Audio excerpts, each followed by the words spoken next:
People, what have you done? Locked him in his golden cage. Golden cage. Made him bend to your religion. Him resurrected from the grave. From the grave. Is the God of nothing. That was My God by Jethro Tull off the Aqualung album. Which brings me to the topic for this podcast, and that is God. Now, before people get outraged, and for those that believe in God, I just want to say that if that brings you comfort in your life, I'm fine with that. I have no problem with that. But I have some questions that I wanted to raise today about the whole idea of God. Moses went to the mountain, and God spoke unto him. Moses, this is the Lord thy God, commanding you to obey my law. Do you hear me? Yes, I hear you. A deaf man could hear you. What? Nothing, Ganesh, forget it. Oh, Lord, why have you chosen me? What would you have me do for you? I shall give you my laws, and you shall take them unto the people. Yes, Lord!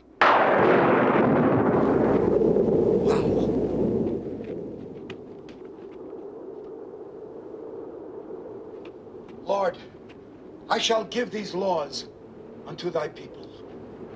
Hear me! Oh, hear me! All pay heed! The Lord Jehovah, has given unto you these 15... Wait. 10 commandments for all to obey.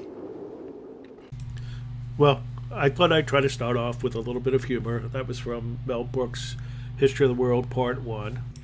But thinking about that little segment from that movie, and given the circumstances of today's world, it really got me wondering, where is this God? Why was it that he was so active thousands of years ago in the time of Moses and Noah and the birth of his son, Jesus? Since then, he's been pretty invisible. Now, Mormons would argue that he came back in the 1820s and paid a visit to John Smith in a vision that he had. But really, over the past thousands of years, he's pretty much been a no-show as far as I could see.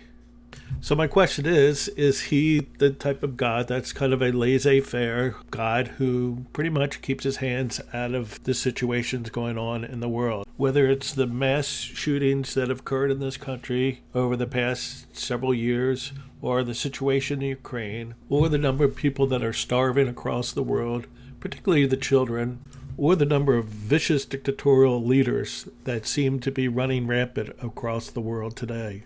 How are these situations or circumstances left so unheeded by God? What am I missing here? I just don't get it. If God is also merciful, then how could these situations continue to happen all the time? Some may argue, suffer now for your reward will later be in heaven, or that it's a part of some idea of it's God's plan. I don't know, I just have a hard time, particularly when it comes to the suffering of children, that I could buy into that whole program. The other part of this concept of God is the followers, particularly the so-called Christians, who day in and day out in their lives just seem to emanate a lot of hatred towards others. They don't like people of color. They don't like gays. They don't like people of other faiths. There just seems to be a lot of hatred filled in their lives. They seem more like Old Testament fire, hell, and brimstone than followers of Jesus. But we'll always end with a God bless you or praise Jesus. This fight has come to us, and you know what I say? Bring it on! No homos will ever be allowed on this church as long as I'm the pastor here. I'll put it this way. Any man who would have sex with a man would have sex with an animal. That's blatantly not true. That is true. about 5 or 10 years ago, a lot of the stuff that I preached, people thought it was too radical.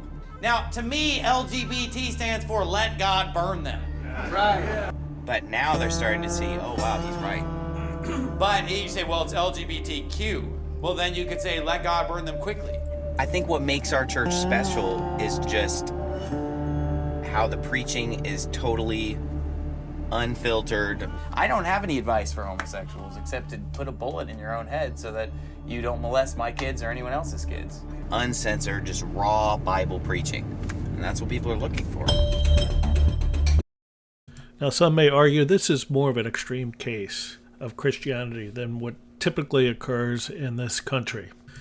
But I will point out, in the 2020 election, over 74 million people voted for Donald Trump. Out of that 74 plus million, how many of them thought themselves as being good Christians? You can do anything. Whatever you want. Grab him by the pussy. You can do anything. You've called women you don't like fat pigs, dogs, slobs, and disgusting animals. Your Twitter account... Only Rosie O'Donnell. No, it wasn't. Your Twitter account, for the record, it was well beyond Rosie O'Donnell. Yes, I'm sure it was. Your Twitter account has several disparaging comments about women's looks.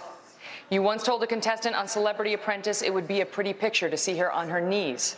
So I got a little notice, in case you see, the security guys, we have wonderful security guys. They said, Mr. Trump, there may be somebody with tomatoes in the audience.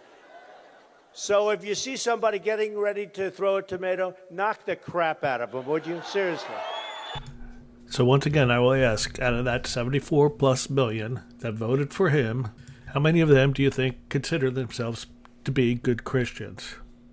So when I think about this, and I think about the history of religion, I often wonder whether religion and this whole concept of God is just a way of justifying people's actions. And sometimes they aren't always the best of actions.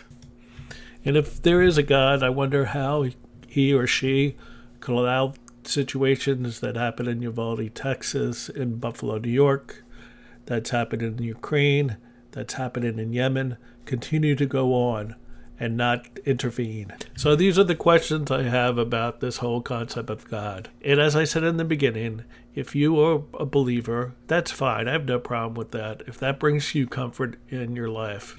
I'm simply just posing these questions to consider as you think about the whole concept of God.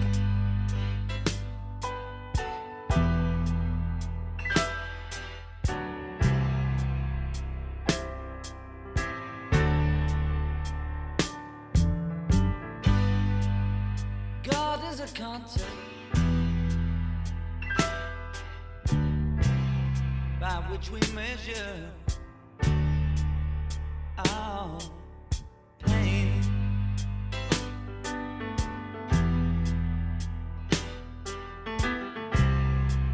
I'll say it again.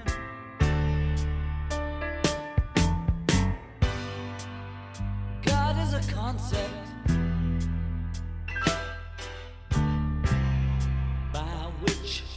we measure our pain, yeah, pain, yeah.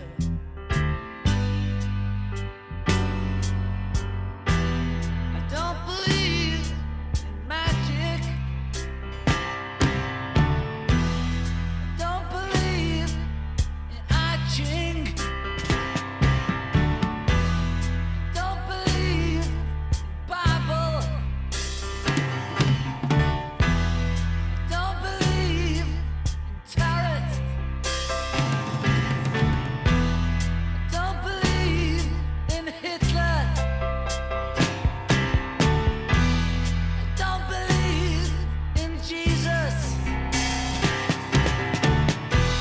I don't believe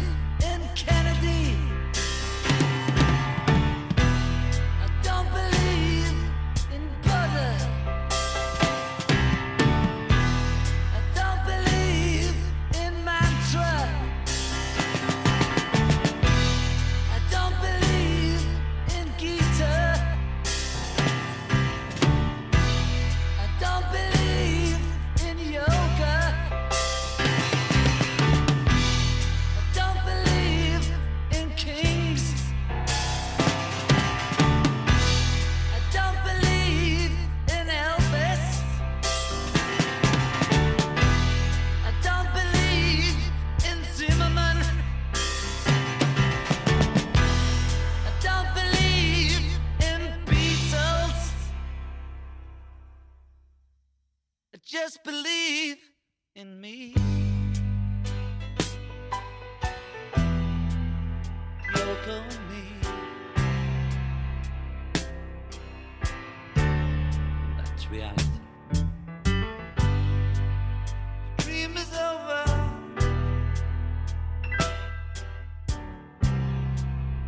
What can I say?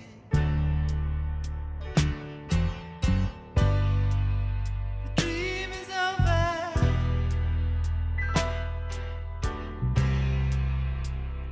Yesterday.